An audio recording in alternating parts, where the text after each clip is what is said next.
Connor McDavid has the chance to follow greatness. You see, Wayne Gretzky's first Stanley Cup was a rematch to the team that defeated him in the Cup Final the year prior. That also goes for Sid the Kid back in '09 when he and the Penguins got the ultimate revenge on the Detroit Red Wings.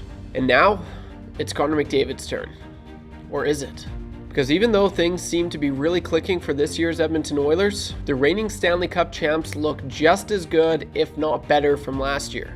Two teams, one cup, a year of heartbreak, redemption, and unfinished business comes down to this. Can the Oilers bring the cup back to Canada for the first time in over 30 years?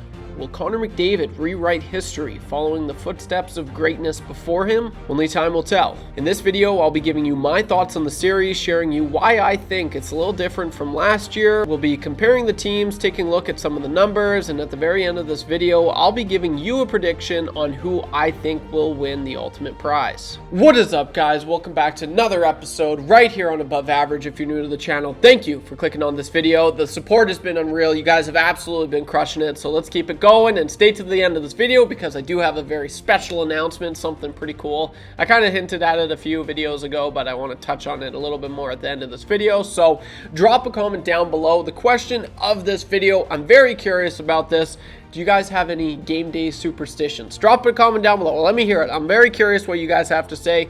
I'm very superstitious. Maybe I'll save that for the end of the video as well. We'll get right back into the video here. But yeah, I'll lay out my superstitions for a game day. But I'm curious. I can't be the only one. I know I'm not the only one. So drop a comment down below. I want to hear what you guys have to say. And yeah, I interact with every single comment in the comment section down below. If you don't believe me, just give it a go. And that also is the sponsored segment of this video. I highlight the most liked comment in my previous video, so if you put something funny down there, I might be shouting it out in the next video. So with all of that out of the way, guys, let's see if we can get this to 300, maybe 400, 500 likes. The Edmonton Oilers are back in the Cup Final. I think that deserves 500 likes. So with all that said, guys, subscribe, leave a like, drop a comment down below. Let's get back into this video, baby. Okay, first off, let's take a look at some of the numbers from these two teams head-to-head this year. They played twice, both wins going in the Panthers' favor. They won 6-5 and 4-3. The leading scorer for both teams in the playoffs, Connor McDavid with 26 for the Oilers and Sasha Barkov with 17 for the Panthers. Sam Bennett is leading the whole playoffs in goals with 10, while the Oilers' leading goal scorer Leon Draisaitl is just 3 behind him with 7. As far as the goaltending battle goes, Sergei Bobrovsky is second in playoffs with a .211 goals against average, and Stuart Skinner ranked 5th with 2.53 goals against average. Both goalies are top 10 in save percentage, with Bobrovsky repping a .912 save percentage and Stuart Skinner a 9.4 save percentage. And then both goalies are tied with the lead in shutouts with 3. And then just quickly to team stats, the Oilers power play is clicking at a 30%, while the Panthers is at 23.2%. And as far as penalty kill goes, this one is definitely in the Panthers' favor, and it's not even close. Their PK is first in the league, first in the postseason, I should say, with an 87.9% rate, while the Oilers is second last at 66%. So yeah, very interesting there. Okay, my initial thoughts on the series. Well, the one thing I'll be looking at very closely, I'm interested to see how the Panthers' forecheck holds up against the Oilers' effectiveness to move the puck, as we've seen from last year when the Florida Panthers, and I mean, that's stayed. It stayed. It wasn't just last year. You've been able to see it. The Carolina Hurricanes, they're kind of not as aggressive, but they're very, they got a very good forecheck as well. And people were talking about how's that going to match up. The two teams, that forecheck very heavy. I mean, it didn't really match up at all for the Florida Panthers, for the Carolina Hurricanes. So as far as any team out east, I think the Oilers can move the puck just as good as any team in the NHL. So I'll be fascinated to see how that goes up, against the team that forecheck's probably better than anyone. It's going to be physical. If you've watched any of the Oilers series, if you've watched any of the Florida Panthers series, it's going to be very physical, and I'm interested to see how that pans out for the Oilers, how that pans out for the Florida Panthers team. I think, to the core, these teams are very similar from last year, but the closer you look, there obviously are some differences. You got Brad Marchand, you've got Seth Jones coming in, Braden Montour is out, and Vladimir Tarasenko is out. Those two were, they were on the Cup team last year. And as for the Oilers, I mean, they've got Jake Wallman, they've got John Klingberg, they got Troy Stetcher if need be. see. As far as the forward goes, they've got Victor Arvidsson. They've got Jeff Skinner. They're a little bit healthier this year than previous years. Well, mainly just in last year specifically. Everyone on the Oilers defense has the ability to get the puck out quick. And it's not even close comparing it to last year. You got Vinny Desharnais and Cody Ceci, which I never really I thought they were pretty bad. I know a lot of people, they have a soft spot for Cody Ceci and thought he was okay. I think he was just okay. Like, there's nothing I saw from him where I'm like, oh wow, he's amazing. Very interested to see how that pans out. But not only that, the special teams. This is very fascinating to me because at times the Oilers PK looks like they really know what they're doing. But at times, as we've seen, they look completely lost. We saw it in Game 1 and 2 of the Kings series. We saw it Game 1 of the Dallas Stars series.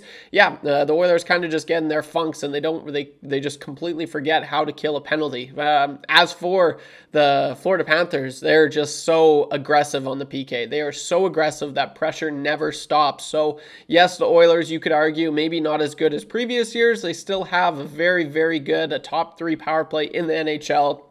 And even though Hyman's out, they still got Corey Perry, and as you saw, he can still get the job done. He's really effective in front of the net there. So how will the Florida Panthers PK line up against the Oilers power play, and how will the Florida Panthers PP handle with the Oilers PK?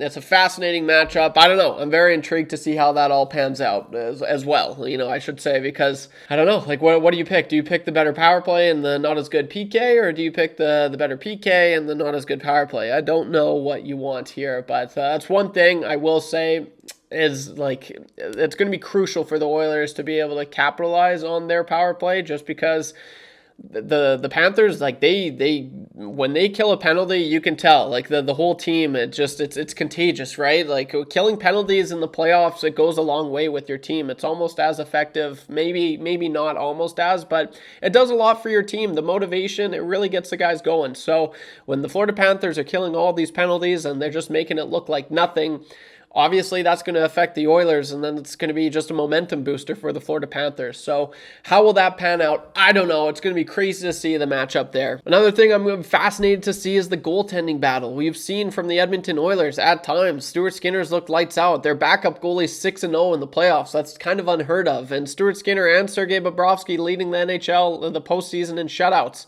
The teams have been playing really good in front, and as long as the Oilers play really good in front of Stuart Skinner, he's really good. That's what it comes down to. When the Oilers suck in front of him, he sucks, and it's the honest to God truth. So that's going to be a crazy matchup. The Oilers have been able to get past Darcy Kemper, the Vezina finalist this year. They were able to get by Jake Ottinger, as we just saw, and then honestly, and Aiden Hill too. Like, those are 3 really good goalies, and at times the Oilers were able to get past Sergei Bobrovsky last year, but in Game 1 of that, Game 1, it still haunts me. The Oilers should have won that one, but sometimes you got a good goalie. You just need a good goalie, and that's exactly what Sergei was in that game. He was unreal, for that matter. So the goaltending battle is going to be something to watch for as well.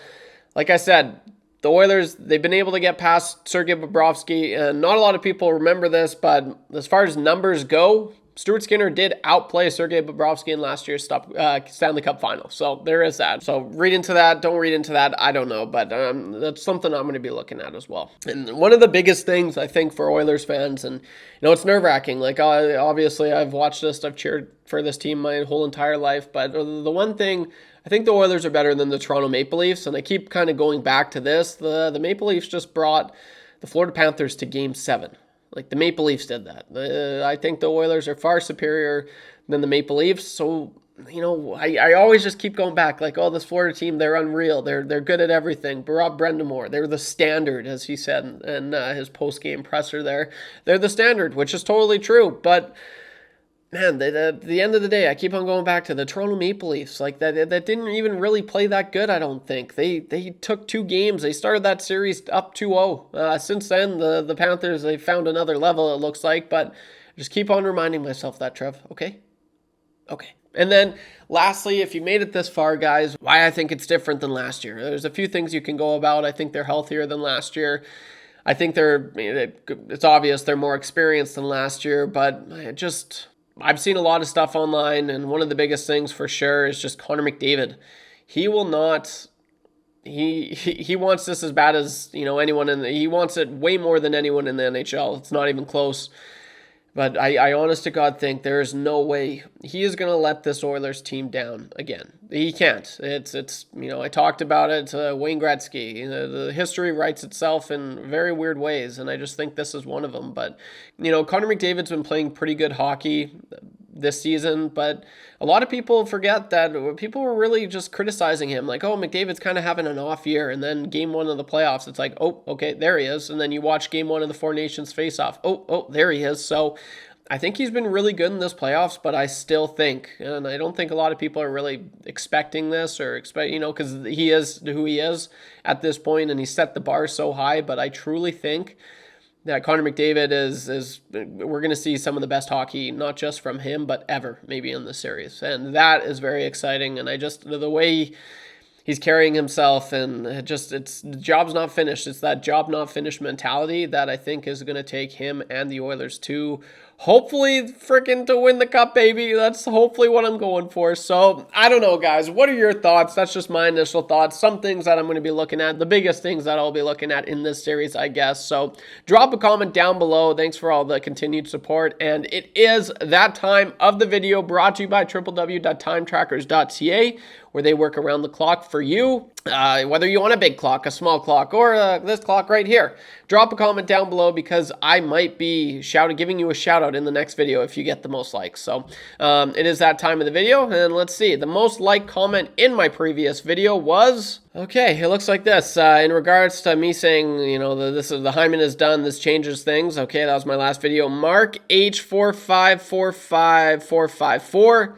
Hyman is a huge part of the team, but he's not the difference maker. Podkolzin and Kapanen just need to start hitting more. 28 likes on that bad boy. So let's see if we can get a comment to maybe 60 likes, maybe 100 likes. I don't think I've ever got that before. But yeah, guys, thanks for all the continued support. And I said wait till the end of this video for superstitions. My superstition, you know, if I wear an Oilers jersey and they lose, I will be changing that jersey the next game. And I know it's pretty simple. A lot of people do that. But another one that I've never heard of before, if I start a period with a beer, I have to finish, like, I can't finish that beer until the period's done. And so people are like, oh, like, Trev, you've got like one sip left on your beer there, and there's like 10 minutes. Why don't you just finish? Nope, I will not finish that beer until the period is done. Then I'll finish it, and then I'll get a new one. So that's another one of mine.